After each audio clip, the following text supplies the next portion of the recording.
அஸ்ஸலாமு அலைக்கும் வரஹ்மத்துல்லாஹி வபரகாத்துஹு. பெருமானார் ஸல்லல்லாஹு அலைஹி வஸல்லம் அவங்க காலத்தில் போர்க்களம் ஒன்று நடந்தது. ஸல்லல்லாஹு அலைஹி வஸல்லம் அவர்கள் அந்த போர்க்களத்திற்கு ஆஸ் ரலியல்லாஹு தஆலா அன்ஹு அவங்கள அமீராக, தளபதியாக நியமிச்சிருந்தாங்க. அந்த படை புறப்பட்டு போயிடுச்சு. போய் அங்கே போய் பார்த்தோம் அப்படின்னு சொன்னால் எதிரிகளுடைய பலம் அதிகமாக இருக்குது, எதிரிகளுடைய எண்ணிக்கை ரொம்ப ஜாஸ்தியாக இருக்குது. அம்ர் ஆஸ் ரலியல்லாஹு தஆலா அன்ஹு பெருமானாருக்கு தகவல் சொன்னாங்க, இந்த மாதிரி போருக்கு வந்தோம், ஆனால் எதிரிகளுடைய எண்ணிக்கை அதிகமாக இருக்குது, எங்களுடைய எண்ணிக்கை ரொம்ப கம்மியாக இருக்குது, அதனால் கூடுதலாக சில வீரர்களை நீங்கள் அனுப்பி வைங்க அப்படின்ட்டு பெருமானாருக்கு ஒரு கடிதம் எழுதினாங்க. ஸல்லல்லாஹு அலைஹி வஸல்லம் அந்த கடிதத்தை பார்த்துட்டு அவங்களுக்கு உதவியாக இன்னும் சில படை வீரர்களை அனுப்பி வச்சாங்க, அவங்களோட ஜாயின் பண்ணி மொத்தமாக சேர்ந்து போரிடுவதற்காக. ரெண்டாவதாக அனுப்பி வச்ச அந்த வீரர்களுக்கு அபு உபைதா ரலியல்லாஹு தஆலா அன்ஹு அவங்கள தளபதியாக, அமீராக நியமித்து நீங்கள் போய் அங்கே போய் அவங்களோட ஜாயின் பண்ணி 2 பேரும் போர் செய்யுங்க அப்படின்னு அனுப்பி வச்சாங்க. இப்போ 2 படையும் ஒன்று சேர்ந்து கொண்டது. முதல் படைக்கு அம்ர் இப்னு ஆஸ் ரலியல்லாஹு தஆலா அன்ஹு அமீராக நியமிக்கப்பட்டவர்கள் பெருமானாரால். ரெண்டாவதாக அவங்களோடு இணைந்து கொண்ட அந்த படைக்கு அபு உபைதா ரலியல்லாஹு தஆலா அன்ஹு அவர்கள் அமீராக நியமிக்கப்பட்டிருக்கிறாங்க. 2 படையும் சேர்ந்து ஓரளவு பலமிக்க ஒரு படையாக ஆகிவிட்டது. இவங்க எதிரிகளோடு எதிர்த்து போராடினா இன்ஷா அல்லாஹ் வெற்றி கிடைக்கும் அப்படிங்கிற ஒரு நிலைமை இருந்துச்சு. ஆனால் போருக்கு முன்னால் ஒரு சின்ன ஒரு குழப்பம் ஏற்பட்டுச்சு. என்ன குழப்பம் அப்படின்னா, ஒட்டுமொத்த படைக்கும் யார் அமீராக இருக்கிறது? பாதி படைக்கு அவங்க தளபதி, இன்னும் ரெண்டாவதாக சேர்ந்து கொண்ட படைக்கு இவங்க தளபதி. 2 தளபதி இருக்கக்கூடாது ஒரு போர்க்களத்துக்கு. ஒட்டுமொத்த போருக்கும் யார் அமீராக இருந்து அந்த போரை வழிநடத்துவது அப்படிங்கிறதுல ஒரு சின்ன குழப்பம். முதலாவதாக போன படை வீரர்கள் சொன்னாங்க, இல்லை முதல்ல பெருமானார் ஸல்லல்லாஹு அலைஹி வஸல்லம் இந்த போருக்கு தளபதியாக அம்ர் இப்னு ஆஸ் அவங்கள தான் நியமித்தாங்க, அதனால் ஒட்டுமொத்த படைக்கும் அவங்க தான் தளபதியாக இருக்கணும். ரெண்டாவதாக நீங்கள் எங்களோடு இணைந்து கொண்டவர்கள் தானே, நீங்கள் அசல் படை கிடையாதுல்ல அப்படின்னு அவங்க சொன்னாங்க. இவங்க சொன்னாங்க, இல்லை ரெண்டாவதாக எங்களுக்கு அபு உபைதாவை தானே அனுப்பி வச்சாங்க, நாங்கள் இல்லைன்னா உங்களுக்கு பலம் கிடையாது, நாங்கள் உங்களோடு இணைந்து கொண்டதுனால தான் நமக்கு பலமிக்க ஒரு படையாக நம்ம ஆகியிருக்கிறோம், அதனால் அபு உபைதா தான் தளபதியாக இருக்கணும் அப்படின்ட்டு இவங்க சொல்ல, அவங்க அவர் தான் தளபதியாக இருக்கணும் அவங்க சொல்ல, இப்படியே சின்ன குழப்பங்கள் அங்கே ஏற்பட்டுக்கிட்டே இருந்துச்சு. கடைசியில் சில பேர் சொன்னாங்க, இல்லை அந்த படைக்கு அவர் தளபதியாக இருக்கணும், இந்த படைக்கு இவர் தளபதியாக இருக்கட்டும் அப்படின்னு சொன்னாங்க. அது சாத்தியப்படாது. ஒட்டுமொத்தமாக ஒரு எதிரிகளை எதிர்த்து போராடும் பொழுது ஒரே தலைமையின் கீழ் இருந்தால் மட்டும்தான் அங்கே வெற்றி சாத்தியப்படும். 2 தளபதி இருக்கக்கூடாது. ரெண்டாவது, அமீர் இல்லாமையும் போர் செய்ய முடியாது. அமீர் ரொம்ப முக்கியமானவர். அது போருக்கு மட்டுமல்ல, ஒரு சின்ன ஒரு ஜமாத்தாக இருந்தாலும் அங்கே ஒரு அமீர் இருக்கணும். ஒரு மஹல்லா அப்படின்னு சொன்னால் அங்கே ஒரு தலைவர் இருக்கணும்.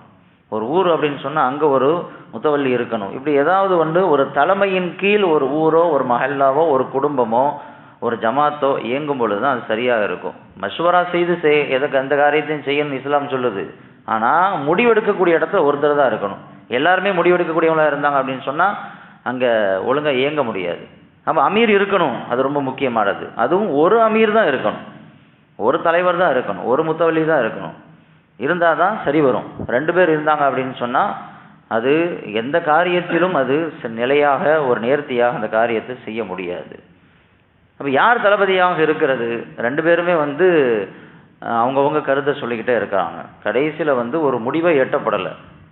இறுதியாக அபு உபைதா ரலியல்லாஹு தஆலா அன்ஹு அவங்க என்ன சொன்னாங்க அப்படின்னா, பெருமானார் ஸல்லல்லாஹு அலைஹி வஸல்லம் என்னை 2வது படைக்கு தளபதியாக அனுப்பும் பொழுது ஒரு வார்த்தையை சொல்லி அனுப்புனாங்க, நீங்கள் அவங்களோடு போய் இணைஞ்சிக்கணும், ஜாயின் பண்ணிக்கணும், ஒற்றுமையாக எந்த விதமான குளறுபடிகளும் இல்லாமல், பிளவுகள் ஏற்படாமல் ஒற்றுமையாக சேர்ந்து இணைந்து போராடணும் அப்படின்னு சொல்லி அனுப்புனாங்க.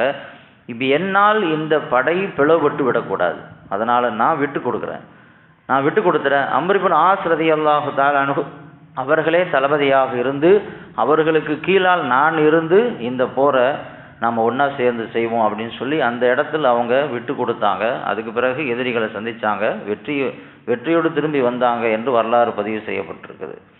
இந்த அபு உபைதா ரலியல்லாஹு தஆலா அன்ஹு ஒரு அற்புதமான ஒரு சஹாபி, ஒரு ஹிலாஃபத்திற்கு தகுதி உள்ள ஒரு சஹாபி. அன்னை ஆயிஷா ரலியல்லாஹு தஆலா அன்ஹா அவங்கள்ட்ட கேட்கப்பட்டுச்சு, ஸல்லல்லாஹு அலைஹி வஸல்லம் ஹயாத்தா இருக்கும் பொழுது எனக்கு பின்னால் இவர் தான் ஹலீஃபான்னு சொல்லி நேரடியாக சொல்லலை, நேரடியாக மறைமுகமாக சொல்லியிருந்தாங்க, நேரடியாக சொல்லலை. அப்படி சொல்கிறதா இருந்தால் யாரை சொல்லியிருப்பாங்க அப்படின்னு கேட்கப்பட்டுச்சு. ஆயிஷா ரலியல்லாஹு தஆலான்னு சொன்னாங்க, நேரடியாக சொல்கிறதா இருந்தால் என்னுடைய தந்தை அபூபக்கர் ரலியல்லாஹு தஆலான்னு அவங்கள தான் சொல்லியிருப்பாங்க. சரி, அபூபக்கருக்கு பிறகு ஒருத்தரை கலீஃபாவாக பெருமானார் அறிவிக்கிறதா இருந்தால் யாரை அறிவிச்சிருப்பாங்க? உமர் இப்னு கத்தாப் அவர்களை தான் அறிவித்திருப்பார்கள். அவங்க தான் அதற்கு பிறகு கலீஃபாவாக இருக்கிறதுக்கு தகுதியானவர் அப்படின்னு சொன்னாங்க. சரி, உமருக்கு பின்னால் ஒருவரை கலீஃபாவாக பெருமானார் ஸல்லல்லாஹு அலைஹி நிறுத்துறதா இருந்தால் யாரை நிறுத்தியிருப்பாங்க அப்படின்னு கேட்கும் பொழுது அபூ உபைதாவை தான் நிறுத்தியிருப்பார்கள் என்று சொன்னார்கள் ஆயிஷா ரலியல்லாஹு தஆலா.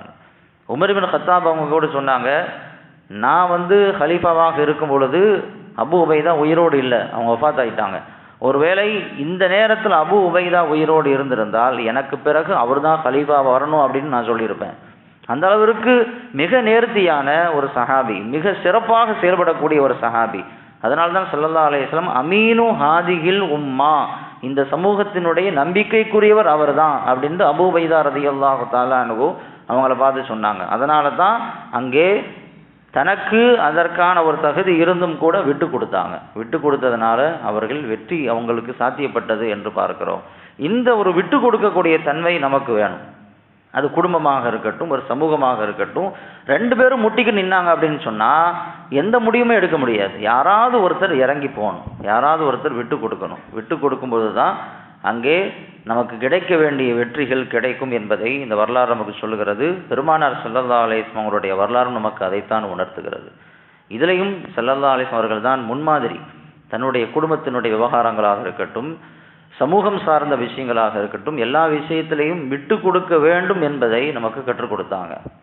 ஒரு சின்ன ஒரு வரலாறு சொன்னால் நமக்கு புரியும். ஸல்லல்லாஹு அலைஹி வஸல்லம் ஒரு பயணத்தில் போகிறாங்க, கூட ஆயிஷா ரலியல்லாஹு தஆலா அன்ஹா இருக்கிறாங்க. ஒவ்வொரு போர்க்களத்திலையும் அல்லது ஏதாவது பயணத்துக்கு போகும் பொழுது யாரையாவது ஒரு மனைவியை அழைச்சிட்டு போவாங்க, எல்லாருக்கும் நீதமாக நடக்கணும் அப்படின்னு சொல்லி.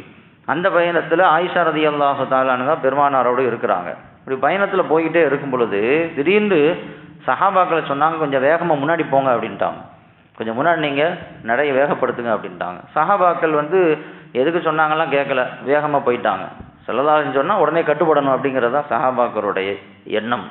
சொன்ன உடனே அவங்க முன்னாடி போயிட்டாங்க. இப்போ பெருமானார் ஸல்லல்லாஹு அலைஹி வஸல்லம் ஆயிஷா ரலியல்லாஹு தஆலா அன்ஹும் பேக்கில் பின்னாடி வந்துட்டுருக்குறாங்க. அப்போ சொன்னாங்களாம் ஸல்லல்லாஹு அலைஹி வஸல்லம், நம்ம ரெண்டு பேரும் அப்படியே ஓட்டப்பந்தயம் வைக்கலாம், இங்கேருந்து அப்படியே ஒரு எல்லை வரைக்கும் வச்சு ரெண்டு பேரும் ஓடலாம், யார் ஃபஸ்ட்டு போய் ஜெயிக்கிறான்னு பார்ப்போம் அப்படின்னு சொல்லி ரெண்டு பேருக்கு மத்தியில் அந்த பந்தயம் நடக்குது. அப்படி பந்தயம் நடக்கும் பொழுது அப்படியே ஓடிக்கிட்டே போகும் பொழுது ஆயிஷா ரலியல்லாஹு தஆலான்னு சொல்கிறாங்க, ரெண்டு பேருக்கு மத்தியில் நாங்கள் பந்தயம் வச்சோம், நான் ஜெயிச்சிட்டேன். ஃபஸபக்துஹு, நான் ஃபஸ்ட்டு போய் அந்த கோட்டை தொட்டுட்டேன் அப்படின்னு சொல்கிறாங்க. ரெண்டாவது தடவை இதே மாதிரி ஒரு பயணத்தில் இப்படி ஒரு சூழல் அமைஞ்ச பொழுது ரெண்டாவதும் அதே மாதிரி ஓட்ட பந்தயம் நடக்குது. அப்போது அந்த பந்தயத்தில் ஸல்லல்லாஹு அலைஹி வஸல்லம் என்னை முந்தி கொண்டார்கள். அவங்க போய் முதல்ல போய் கோட்டை தொட்டாங்க. தொட்டுட்டு சொன்னாங்க, ஹாதிஹி பித்துல்க, அன்னைக்கு நான் தோற்று போனேன்ல, அன்னைக்கு நீ ஜெயிச்சல, இன்னைக்கு நான் ஜெயிச்சிட்டேன், ரெண்டும் ட்ராவ் ஆயிடுச்சு, மேட்ச் ட்ராவ் ஆயிடுச்சு அப்படின்னாங்க.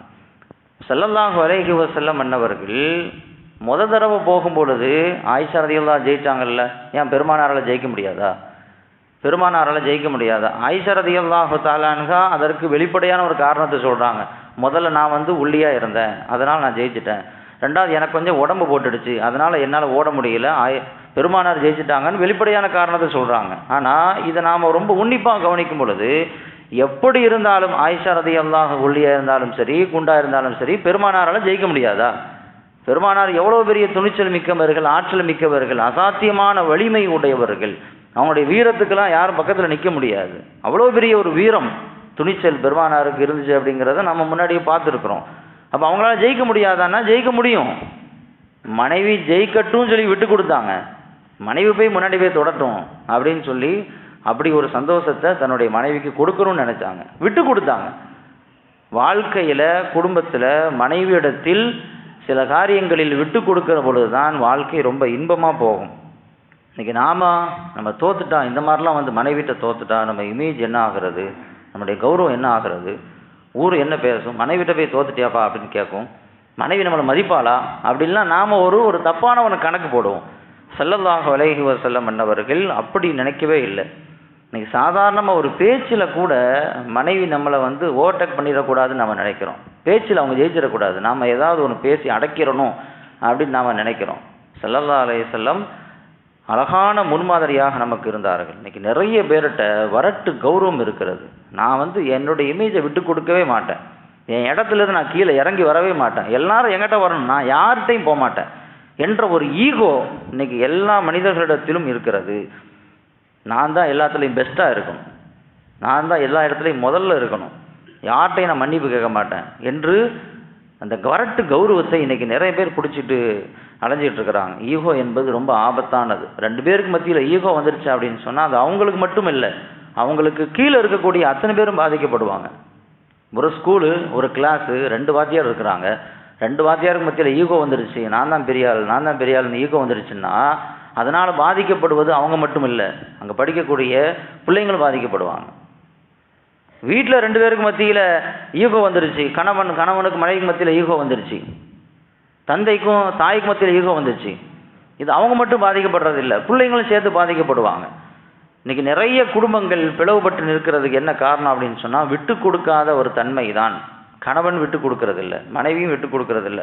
இதனால் ஏற்படக்கூடிய பிளவுகள் தான் இன்றைக்கி அதிகமாக இருக்குது, தலாக் வரைக்கும் போய் நிற்குது. சில விஷயங்களில் நாம் விட்டு கொடுக்கணும். மனைவி ஜெயிக்கட்டும்னு சொல்லி விட்டாங்கள்ல ஸல்லல்லாஹு அலைஹி வஸல்லம், அங்கே அவங்க கௌரவம் பார்க்கல. பிற்காலத்தில் சமூகம் என்ன பேசும், பெருமானார் தோற்று போயிட்டாங்கல்ல அப்படின்லாம் பேசும்னு நினைக்கவே இல்லை. ஸல்லல்லாஹு அலைஹி வஸல்லம் மனைவி ஜெயிக்கட்டும் சொல்லி விட்டு கொடுத்தாங்க. இங்கே தான் நாம் அவர்களிடத்தில் பாடத்தை கற்றுக்கொள்ள வேண்டும். ஒவ்வொரு விஷயத்திலும் நாம் இறங்கி போகிறதுனால் நம்ம குறைஞ்சி போயிடவே மாட்டோம், அல்லாஹ்விடத்தில் உயர்ந்தவர்களாக நிற்போம். இன்றைக்கும் அபூ உபைதா ரலியல்லாஹு தஆலா அன்ஹு பேசப்படுகிறார்கள். அவங்கள பற்றி நம்ம உயர்வாக பேசுகிறோம் அப்படின்னு சொன்னால் அன்னைக்கு அவங்க விட்டு கொடுத்தாங்க. இதே மாதிரி ஒரு படையில் இந்த காலத்தில் நம்மளுடைய ஒரு காலகட்டத்தில் இப்படி ஒரு பிரச்சனை வந்துச்சுன்னா என்ன நடக்கும் யோசிச்சு பாருங்கள். நான் அமீரா நீ அமீரா 2 பேரும் போட்டி போட்டு நமக்குள்ளே அடிச்சுக்குவோம். போர் நமக்குள்ளே தான் நடக்கும், அவங்களோட எதிர்த்து போராட மாட்டோம். போர் நமக்குள்ளே நடந்து நாம் ஒருத்தருக்கு அடித்து விழுந்துக்குவோம்.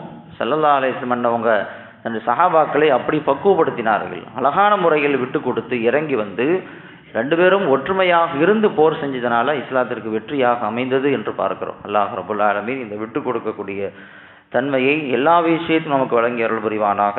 ஈகோ இல்லாத ஒரு சமூகமாக, ஒரு கட்டமைப்பாக அல்லாஹ் தஆலா நமக்கு ஒரு சிறந்த ஒரு கட்டமைப்பை ஏற்படுத்தி தருவானாக. வாஹிரு தஅவானா அல்ஹம்துலில்லாஹி ரப்பில் ஆலமீன்.